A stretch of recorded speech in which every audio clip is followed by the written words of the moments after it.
Of all the hundreds of cars that aren't available to Australians, this is one of the most lamented. It's the new generation Ford Bronco, an icon reborn, as the brand likes to say. What makes its absence from Australian roads particularly hard to take is what lies beneath it. Before we deep dive into what is beneath the surface, let's take a look at pricing, at least how it is here in the US market. In short, there's plenty of choice. There's a two-door variant, there's the four-door variant we've got here. You can get a soft top, a removable hard top. You can also get everything from a base model that's ready for your aftermarket customization, all the way up to high-end performance Raptor models, and this, which is the new, recently introduced Heritage Edition. This Heritage Edition gets a range of special features, including a two-tone paint job with bright white accents. These include the 17-inch alloys and the grille, which gets a bright red Ford logo. Also included are 60s-inspired squared fenders with what Ford calls Sasquatch width fender flares that not only give it a bigger, boxier look, but also help add 2 inches of width to the track. And of course, if you want more on the pricing and specifications of the Bronco, make sure you check out my in-depth written review at carsguide.com.au.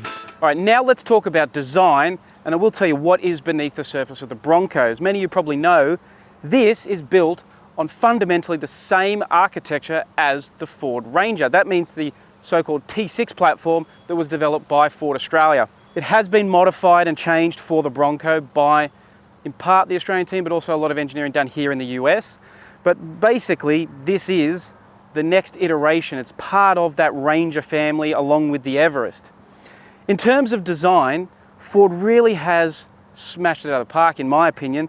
It doesn't look anything like a Ranger, obviously. It looks uniquely like a Bronco. You've got this sort of, I think, an ideal blend of retro and modern touches that makes it feel obviously connected to the Broncos of the past, but is still very much a modern car without being a slave to that retro design that some models have fallen into over the years.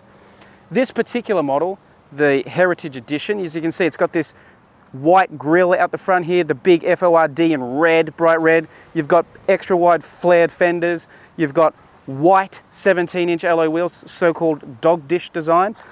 Overall, Ford, I think, has just done a fantastic job of getting that balance right between honouring the past, but making it a really modern, capable SUV for now.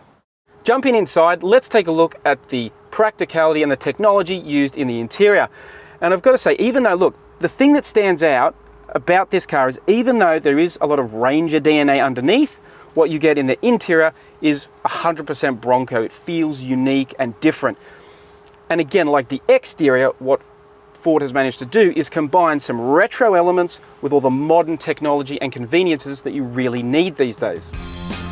Now, let's literally take a look at what's under the bonnet, and it is the same engine as you'll find in a Mustang. Not the one you think of though, it's the EcoBoost, the 2.3 litre 4-cylinder petrol engine. And in this particular example, it's paired to a 7-speed manual gearbox. But again, it's not what you're thinking.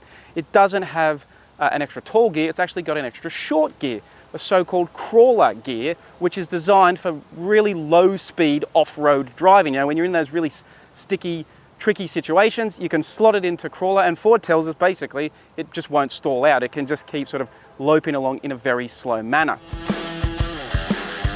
Let's talk about how it drives, and obviously the biggest thing with the Bronco is it's designed to be an off-roader.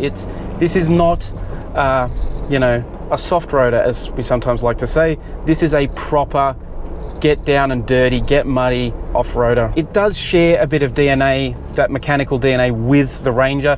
It is very much an American vehicle. I can't pretend that this is some Aussie car. It's not just simply a Ranger with a different body. It's got its own unique elements to it. And those unique elements come together to produce a car that is quite enjoyable to drive.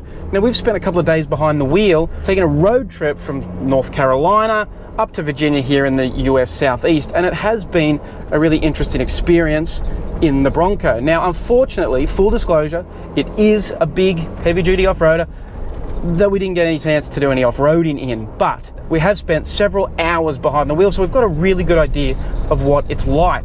The thing that stands out is how frankly how nice it is to drive even around the city and suburbs, and particularly on in sort of on-road conditions like a twisty mountain road. It actually, even on the big knobby tyres, it's actually quite enjoyable. You know, it steers quite accurately, the chassis responds. It's not the sharpest tool, it's not a sports car by any stretch, but it is, you know, quite the, it's a pleasant car. It's a pleasant all-round sort of vehicle, and that's where I think, again, the Australian consumer loves these kind of cars. We do enjoy those vehicles that can take us far and wide, but also are equally at home in the city, because that does sum up the Australian lifestyle for so many people. As for the engine, look, to be blunt, I've driven the Bronco before. I've driven it with the 2.7 litre V6. I've driven it with the twin turbo V6 that is in the Bronco Raptor. And this EcoBoost, it does a good job. It has, I would say, adequate performance, particularly around this sort of low speed driving. It's quite good. It doesn't feel, it doesn't feel gutless, but once you get out on the freeway, it'll cruise along all right in 6th gear, but we found a couple of times you'd get to a hill and it would labour at times, and that's probably not ideal. That's probably going to feel, you're just going to work the gearbox a little bit more than you already normally would. Takeaway from the driving experience is, whatever shared mechanical componentry it has with the Ranger, it's more the just the vibe of the car that it shares with Ranger. It feels like it's got that sort of dual purpose that Australians love, that ability to be an everyday workhorse, an everyday sort of transport to and from work, or you can actually go out and have some fun. And I think that's what we as Australians really appreciate. Fuel efficiency for the Bronco is rated at 11.7 litres per 100 Ks for the EcoBoost model, based on the US Environmental Protection Agency's estimates. Based on our real-world experience that included a 2-day road trip, we saw a return of 13.6 litres per 100 Ks. Well, that's not particularly miserly. At least there's a 64 litre fuel tank to provide a driving range of nearly 550 kilometres. Turning to safety, the Bronco gets front, side and curtain airbags with a rollover sensor, as well as a reversing camera as standard. In the US, Ford offers some additional equipment packages which include extra safety features for the Heritage, such as blind spot monitoring, lane keeping assist and pre-collision warning with autonomous emergency braking. Of course, if you want more details on the safety of the Bronco or any car, make sure you check out our detailed reviews at carsguide.com.au. As for the ownership credentials, well, there's not much we can say from an Australian perspective, as we can't currently own one locally. Sadly, the Bronco remains off Ford Australia's agenda, at least for now, although there is a small glimmer of hope, because Ford's global CEO Jim Farley has told us in the past that there is a chance that we could get the Bronco in Australia, but we'd have to be patient.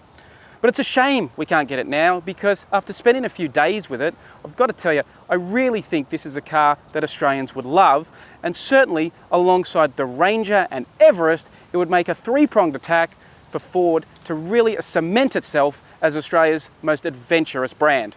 Now, if you want to know more about the Ford Bronco, any of Ford's products, or anything about SUVs or adventure vehicles, make sure you check out carsguide.com.au, where we've got all the latest news, reviews and videos you'll want.